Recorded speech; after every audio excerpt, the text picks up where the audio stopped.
Does size matter? Hey everybody, Rob Orgel with Ballistic MG. In this video, we're going to look at different types of suppressors. Because we like the other videos so much about my top 3, let's talk about why I choose the suppressors that I choose. Not those 3 specifically, but suppressors in general. So the first thing I look for in my suppressor, of course, is size. I want that Hollywood quiet, tiny little suppressor that just adds an inch to the end of my gun. But that's not real. So the more full-size suppressor is going to give me a whole bunch more suppression. Now, in my younger days of buying silencers, I wanted the tiniest little things, and then I decided, these aren't that quiet. So I'd rather have something bigger and quieter than something that I don't so much notice on the end of my gun. So size definitely does matter. It has a huge effect on how quiet that suppressor is at the end of the day. I choose a bigger, quieter suppressor. Next, if I can get it smaller and still quiet, of course I'm going to choose that option, and there are some good options in that space of like a medium-sized suppressor that's still pretty good. End state is, I want weight to be consideration as well. Not just the size of it, but how much does it weigh? Because if you say, oh, well, it's 14 ounces, that's industry standard. Well, usually that's not weight with the adapter. The adapter adds weight. And then you say, well, I can get one that's 3 ounces lighter, but who cares about 3 ounces? I do. When it's hanging on the end of a 10, 12, 16-inch barrel, that has a pretty big impact on that felt weight. So even though it might only be a few ounces, it does add up to a lot later on in the day, especially when you use the suppressor all day for training. So size and weight are some big considerations for me. Next, as we mentioned earlier, usually the bigger cans are substantially quieter. So that sound suppression plays a big role. Again, why I like the Surefires so much is that they were so small and they had minimal POI shift, which I'll talk about more in a minute, but it just wasn't quiet enough in my opinion. This is why I started leaning more towards full-size suppressors. So sound suppression is probably the next thing I care about most.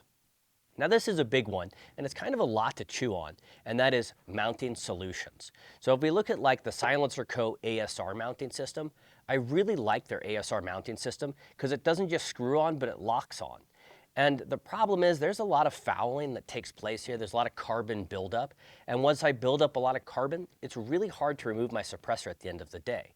So what locks on consistently the same, what stays on throughout a day of training, what still, for the most part, comes off easily at the end of the day. And in my opinion, the ASR system is really one of the best that covers all of those needs. And you say, well, I could just direct thread it.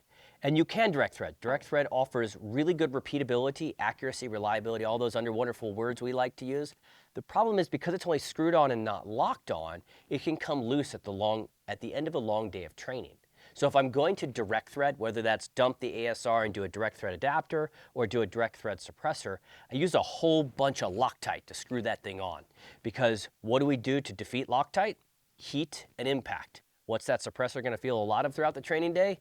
Heat and impact. So I like a dual locking system or a whole bunch of Loctite.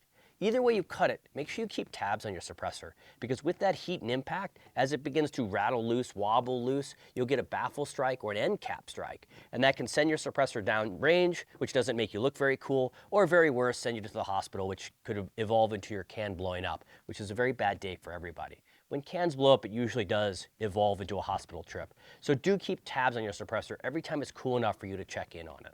So we've got the size, the weight, we've got the mounting solutions, we've got the sound suppressor.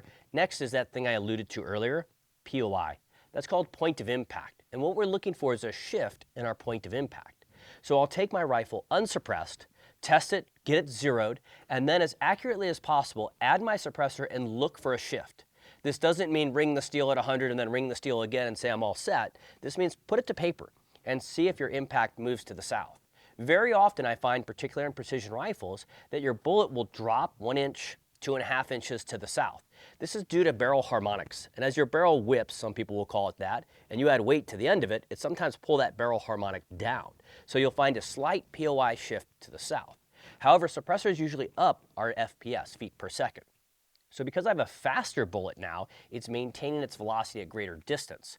Thus, can be argued that it's making it more accurate. You can argue that, I guess. But the end state is, while it's pulling my barrel whip to the south, it's increasing my velocity and in many cases increasing my range too. Unlike the Hollywood reduced range accuracy, that's not true. Once upon a time with the old technology, sure. But in today's world, absolutely not.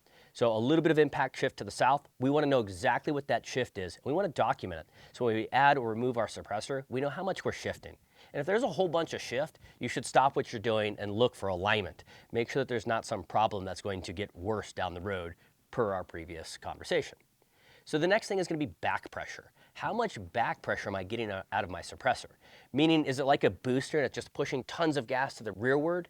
And in most cases, the answer is yes, it is. How do I mitigate that? Well, rifle speed makes a gas block, increasing your buffer weight. There's a whole bunch of good options for you to reduce that increased back pressure with your suppressor. But if it's an insanely amount of back pressure, you might find more issues down the road. So it's a good idea to not have one of those super high back pressure suppressors, unless it's on, like, say, a bolt action rifle, in which case it doesn't really matter too much. Finally, and this is a tough one, modularity. So everybody wants the one suppressor that does everything, and I can appreciate that. You want to buy one suppressor and have your whole gun collection be quiet. Well, while that's a good theory to go by, I like separating my rifle suppressors and my pistol suppressors because there are cans that can do both, but the truth is they don't do either very well. A rifle suppressor is substantially heavier than a pistol suppressor because of the amount of gas pressure and the amount of muzzle blast it's absorbing. So to have a rifle suppressor on your pistol means it's going to be really, really front heavy. Just doesn't make sense. So if you've got a pistol dual and a rifle dual, that can absolutely make more sense. But in the end, when I say this suppressor is going to go on my AR-15, then what I'm going to do is put an ASR on it, and I'm going to put a 5.56 end cap on it. And then I'm going to put a whole bunch of Loctite on when I install it. Well, I thought you said it was modular. It was, so I can set it up how I want it. Now that it's set up the way I want, it's going to stay this way until the day comes that I say, you know what, I want this to be a 7.62 suppressor again. I'm going to put it on the device, I'm going to put a lot of heat to that device, and then remove that end cap and put a 308 end cap. Well, I want direct thread now. Again, torch, lots of heat, remove that device, put a direct thread or whatever device you want to move to. But the end state is heat and impact defeat any type of Loctite I put on this weapon per the earlier conversation. So make it a point to, sure, buy a modular suppressor, but really Loctite the heck out of it so that these pieces don't come loose when you're using it. You don't want to send your suppressor down the range, you won't look cool, and you don't want to go to the hospital. So make sure not only do we set it up for our needs, look out for that heat and impact problems, and set your suppressor up for success. Even though it's modular, make it specific for your needs. And if you're going to do all the different flavors, okay, but check in on it very regularly because these things will come loose. Anyways, that's a couple tips about my favorites on suppressors. To recap those topics, it's going to be size, weight, sound suppression, mounting options, POI shift, back pressure, and then the modularity of that suppressor. If you like this video, please drop a comment in the section below. Like and subscribe and help us beat that algorithm because Skynet is working against us. Anyway, stay classy, stay safe, and we'll talk again soon. Rob from BMG.